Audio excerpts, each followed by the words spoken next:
agreed to continue it to this meeting so that we can have a fuller discussion and get our get on the page about what it is we would want the VDOE to come in and help us with.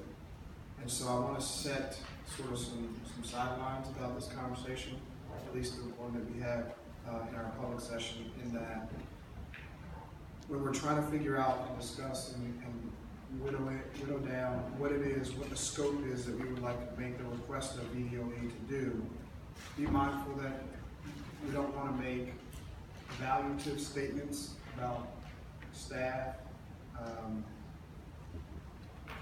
So we just need to be very careful to talk about the types of things that we would like the state to help us with.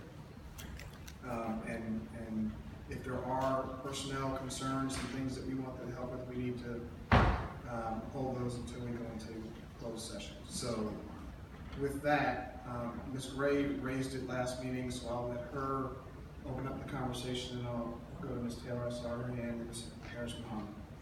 Thank you, Chairman.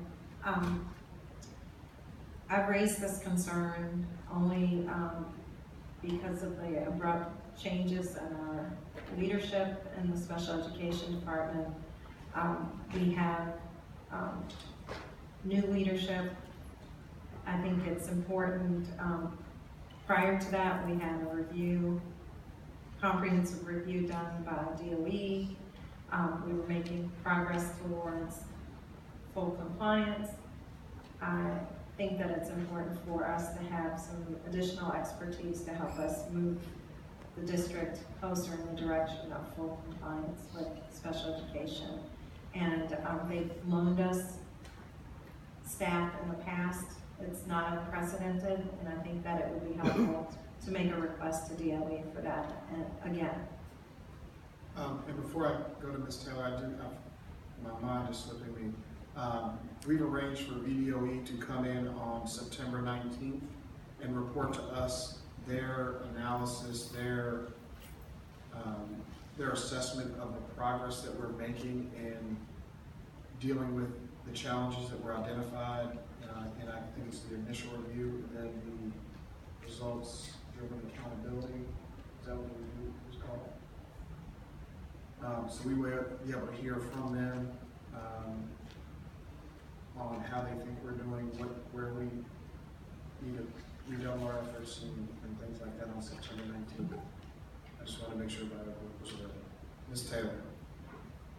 Thank you. I would like to start by, number one, saying for the record, even though it goes without saying, that we are the governing body over this school division. And for us to have access to so much information, whether it's through the disciplinary hearing, whether it's through teachers reporting, abuse reportings, parents reaching out to us, we are fully and completely aware of what is happening in our classrooms. So for us to turn a blind eye and act like, all of a sudden now this is new information, it's not new information. These children are struggling, these children are behind their peers, they're not able to be competitive with surrounding districts or outside of the Virginia state itself, and it's just, to me, it's just deplorable. I mean, the things that have been asked of some of our family advocates is, to me, just the standard. And it should not surpass what we can do as individual board members or collectively as a board to make sure that these matters are taken seriously. As a person who's actually volunteered as an advocate for families with special needs, and to see it up close and personal, violation after violation, and for me to expect to be silenced, to be said behind closed doors, you're a psycho or psychopath, because I'm concerned about what's happening to me, that's unacceptable. These children need us. We're in place to make sure that they are protected, and that's not happening by us collectively.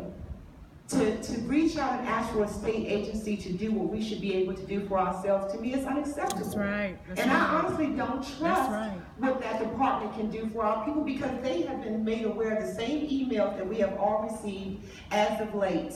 And all I've seen back in response from that agency is lack of accountability. To be quite frank, there's no accountability or acknowledgement that there's even a problem that exists. And we have children who are suspended as excessively as these are. One student that I'm dealing with who's been out of school for an entire year. And then to be provided with a homeschool teacher that doesn't even show up 2 hours out of the day, that's something that we're all aware of. So now we want to pass the buck and hand it over to a state agency. Our children deserve better. They deserve elected officials who care, and I don't trust that department to do anything more than you all have done collectively as a board. 30 seconds. Thank you. Ms. Harris-Mahoney? Thank you. I just want to first indicate, as a board member, I don't always know what's going on in every classroom with 24,000 students unless I'm made aware of it. When I have been made aware of situations that are going on in our classrooms, I don't need a camera, I don't need a TV reporter to be in front of me when I express that. I just believe in trying to do things with decency and order and making our leadership aware when things are occurring that I believe are occurring and if they're out of order. Everyone is not going to do or report things that they see or hear the same way. So I needed to say that because we have over 23,000 students in the school district. I don't know, I honestly, and I don't mind saying this, I don't know what's going on in every classroom unless someone calls me and says this is happening. That's with a child, that's with a bus driver, that's with the teacher, that's whomever. I believe that we need to determine what has been reviewed. I know we have a couple of reviews that are pending. Once we get that information back, as we did in the same manner with the human resources audit, that still needs to be published online. If it's not, we need to address everything in those reviews. I believe that VADOE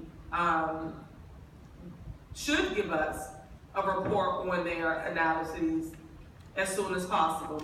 From that report, if we deem it necessary to ask any additional questions or whatever is allowed of us to do within our purview, then I think we need to do.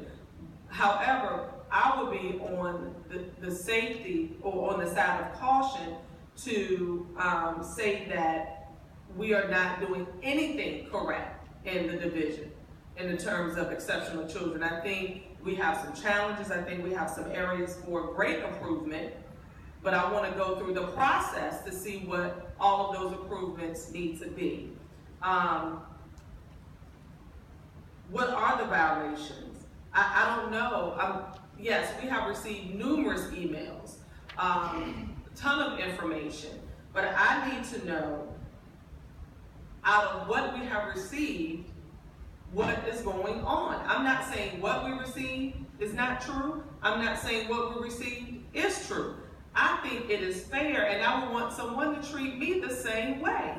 If they heard I did something, can you address it with me so I can tell you if I did it or not?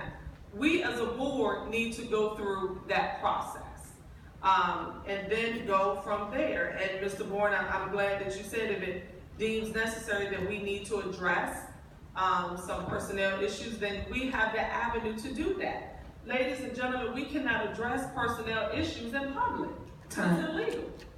So I just wanted to say that. I welcome the report from VADOE, and as a board member, I'll make my I'll make my decision in terms of if it's valid or not when they give us the report. Thank you. Ms. Epps?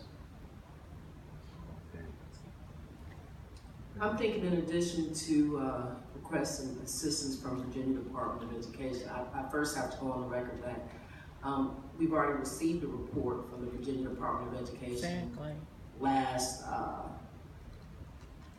July, was it? Well, in 2015, we received a report from VADOE. They noted several areas that we could improve in.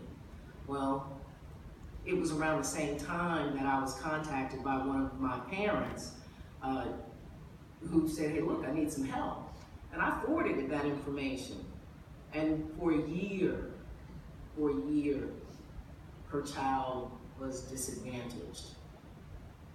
Having had an opportunity to sit in on IEP meetings with at least 4 families, I am very concerned that what's in that report from VADOE, I am witnessing continuing to happen. And that's not about me as a board member, me as an advocate interfering, because my interference, what some might want to characterize it as interference, has had no impact in what happened previously for the reason for me to even have to be in the room. So I would say that in addition to Virginia Department of Education wanting to come in and we request their assistance, and this is not personnel related, I don't think, I would like for us to consider having the State Inspector General's office come in and look at what's going on in our exceptional education department. Yes. I would also want the Medicaid Fraud Control Unit of the Attorney General's office to come in and take a look at what's going on in our exceptional education department with regard to our billing. We haven't even, we've not seen our billing. I think everyone will remember that one of the employees that did leave the exceptional education department, she wrote us a letter and told us about all of those things that were potentially happening in that department. We didn't do anything. We cannot continue to sit on the sidelines with regard to our exceptional education department. We have got to pull that cover off. 30 seconds. And we've got to get it fixed. These children deserve that. Ms. Gray. Just wanted to note that we have had a full compliance review recently. They've been back, so if there's information that can be shared prior to, and they're public documents, but if there's information that can be shared prior to presentation that DOE is coming to do, I think it would be helpful for those who don't have that information to review it and to have a full understanding of where we are and how things have been moving. She's close.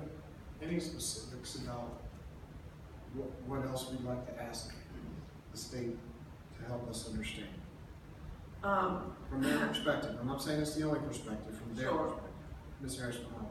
And I don't have a comment to that question, but I did want to say, not knowing how long the report is or their presentation, I know Ms. Larson said, let's look at trying to get rezoning. Oh, never mind, I take that off because we just want a meeting for rezoning. What I was going to say was just rezoning that report and then the opening of school. But all of those 3 things that I just mentioned is going to take 4 hours probably. So never mind. Thank you. Ms. Taylor. Thank you. In addition to the report that Ms. Greg Coltrane just referenced, if we could also bring all of the data to the table, because we have had individuals make claims that documentation has been falsified. And if that is indeed the case, then this report that's coming from VADOE, could that be based on the receival of false information as well? So if we could find a way, the same way we do when we're discussing board, rezoning, closing of schools, everything else we discuss collectively in a work session, if we can have an opportunity to bring all of the data to the table so that we can all have a look at what Ms. Pinckney Epps and I have witnessed inside of these IEP sessions. I believe Ms. Gray has experienced IEP meetings out in the county settings. And if we can just bring all of this data to the table and dissect it, and then we can know, because yes, it's important, as my colleague Ms. Harris-Muhammad said, that we wait for reports, but how long must we wait to do what's in the best interest of children?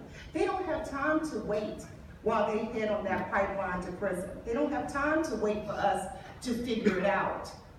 They need us to bring about resolve for them so they won't have to spend another 4 months through excessive suspensions. They need us to be proactive and get the job in a timely fashion, get it done in a timely fashion.